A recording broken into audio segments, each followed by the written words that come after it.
Hi, welcome to Jade Gaming. My name is Adam. Today I will be doing an unboxing of the Pathfinder flip mat of Hamlet. Like a small village, town kind of environment. Something pretty simple, but could be really useful. So let's jump down and take a look at it. The back shows little images, but we'll see that soon. And it is a 24-inch by 30-inch mat, which obviously folds up much smaller when it's squares on both sides.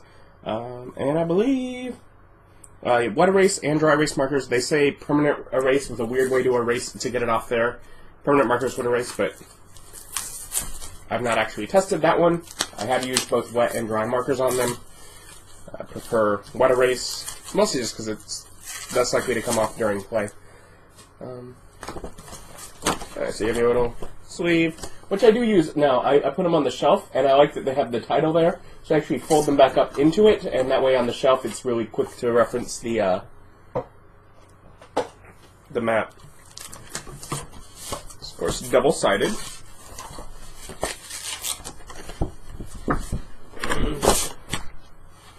And let's take a broad look at it up here first, actually. First side is like a country kind of farm village hamlet.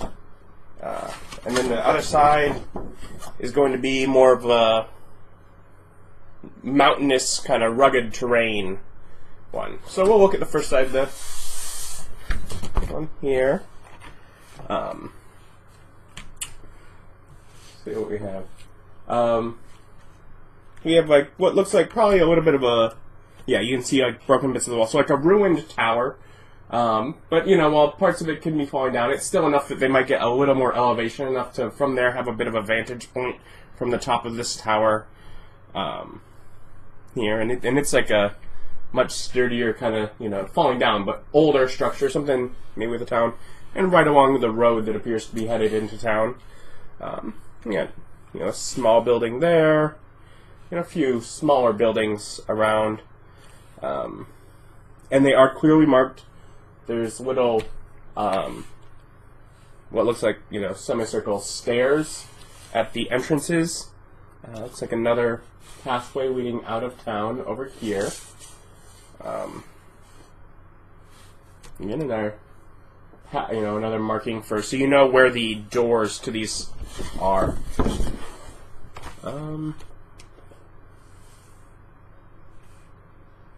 Maybe the path is kind of going there. It looks like maybe like the path kind of goes off this way, but maybe that's like a path. Visually, it just looks like a path that's used less. This one, smaller building, has little wooden steps up into it. Getting the entrance mark there. We have a well in the middle of town.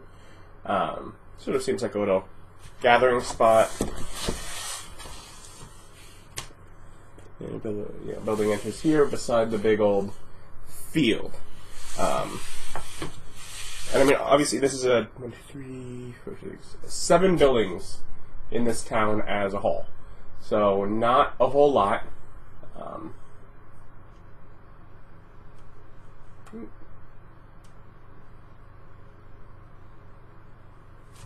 But yeah, 7 buildings plus the tower. So yeah, the idea with these are they're very small. They're, you know, it's a very small community. Probably sort of enough of, you know, a general store. You know, obviously someone that's doing some farming for directly in the town, some sort of, you know, market. You know, maybe see what do we have? Maybe a blacksmith, woodworker. You know, essentially the basic needs in a general localized spot. And then probably of a little town that's surrounded by a lot of major farms with, you know, enormous farms where, you know, they're able to come here. Maybe, you know, here would be where they'd actually sell goods to someone that would come through and then buy them to go take them further out, that kind of thing. You know, sort of almost a little smaller community out in the middle of a very rural area is the feeling I get with this. But yeah, so I mean, useful, and whether, you know, whether it's simply in exploring a new town, coming across an abandoned town, and trying to, you know, a mystery of what's gone on here, or, you know, if, you know, the goal is to defend the town from a from an oncoming attack. Sort of very much seems like, for the most part, a bit of a vulnerable position out. Sort of seems like it's almost in the middle of a open area. So some options there with that. And switching over to the other side, while I have the camera zoomed out, I'll get a broad look at this here with a nicer camera before I zoom in and check out the details.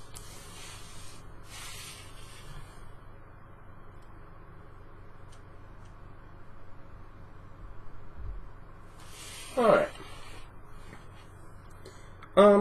So initially there's clearly a ridge over here. See if I can tell. And sort of almost a base around here. A little bit of a path that seems to lead up into the town.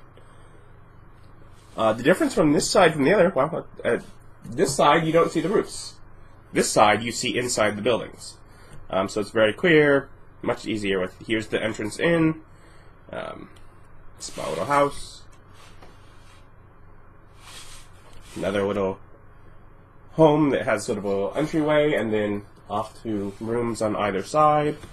There's a little grate there, so it seems like maybe there's some sort of underground plumbing. A little path that leads off to a house set off by itself. Almost feels like, the whole mountain goes up and this is sort of half carved into the mountain.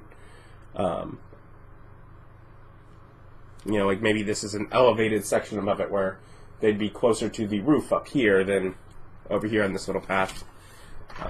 There's obviously this fort in the center, which I'll get to in a bit. Probably best to follow the path up. So from these houses here, there's another path that comes up this way, and you can see the little stairs carved into the rock. You can enter another small, single individual's house, and the road continues up. We get another little 2-bedroom house around here, where probably the main entrance or exit from the town is. And near the river, the all-important structure feature for a town to be based near, water, important.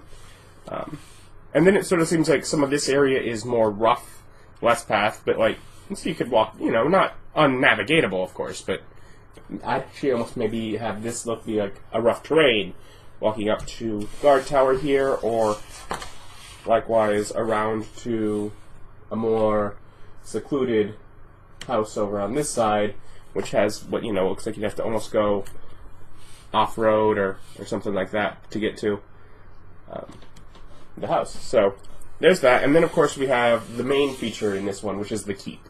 Very thick walls. We have various towers. Single entrance here, sort of to a little area. Looks like a little, just sort of storage treasure chest in that room. More of an office, kind of, could be even dining room, the main hall, and sort of a main little gathering area here, with stairs that lead up to the upper floor. A little, almost like, seems, obviously it's a keep, nobility, something like that. You end up with, there's a statue and some art on the wall, some nice rugs. Heading into storage. Heads into a small room with a rug and like a bookcase. So, library almost. And then, again, further going up the stairs. Are there bedrooms up there? Very possibly. There's no other bedrooms in this keep. Could just go to a big open roof if you need it to, where let the players have like a vantage point to, wage off an attack here. Yeah, this is a much more rugged, first off, much more defensible area. There's a lot more difficulty getting into the area because of all the rugged, mountainous terrain. You have a very fortified structure in the center. So while still a very small town, not a whole lot of people going to be living here, it is much more defensible than the rural-looking one on the other side. It does kind of almost feel like you know, you want more from this keep. Like, what are the other buildings? But I mean, or other floors. But I mean, to some extent, okay, so that you get your vinyl map and draw a room that's that big for, you know, to finish it up. And whether, and ultimately, well, of course, even if we had some options, some tiles that would go on there, which, to be fair, I haven't actually checked. Maybe there are. Maybe there are some of the tile sets that would finish it up. But I haven't seen it particularly. You can always still just draw out. A small area is much easier to draw than a whole map. But obviously there are stairs going up. Yeah, I'm thinking that's up. It could be down. But either way, stairs going somewhere that we don't have the map for. Kind of annoying, but, you know, it leaves it open. You can, as a DM, just sort of use a black wet erase marker and wall that off the rest of the way and say not there. That is always an option you have. I've done, I think I've done that a couple times with some of the cavernous ones, the more cavernous kind of flip mats, where I just sort of go, yeah, I don't need these branches here. This is a more linear cave. You just sort of draw your little jagged line and fill it a little bit, you know, maybe some cross-hatching, and they get the picture. Okay, we can't go that way. Sometimes they go, maybe if we mine through here. Just tell them no. Because you can always modify it. That's why they are made wet erase, dry erase, permanent marker, erasable.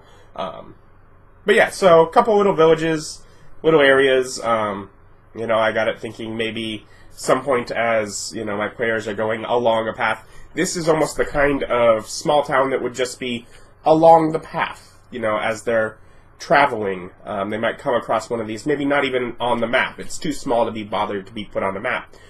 But if I need to put a place in there, whether it's just for some social interaction or for combat, you know, it's a great thing they have to defend.